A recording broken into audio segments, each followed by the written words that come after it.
pamatiyon ko ang gisamyaw sa Dios. Sa Ginoo kay nagasangyaw siya sa kalinaw ngadto sa iyang katawan. Hadul gayud ang iyang kaluwasan alang kanila nga madlukon kaniya. Ang himaya nagapuyo sa atong yuta. Ang atong Dios muabot aron pagluwas kanato.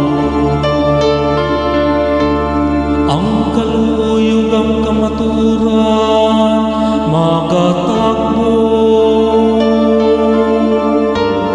Ang katarong ug ang kalinaw maghagkanay.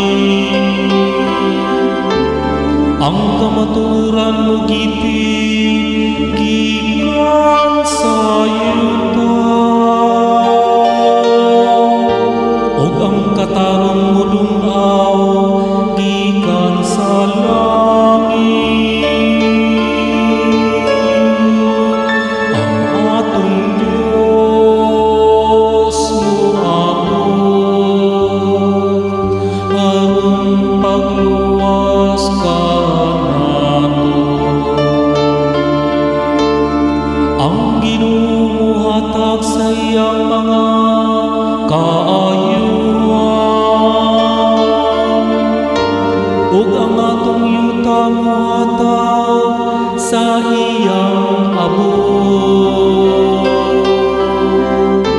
Ang katarong maglakaw sa iyang atubangon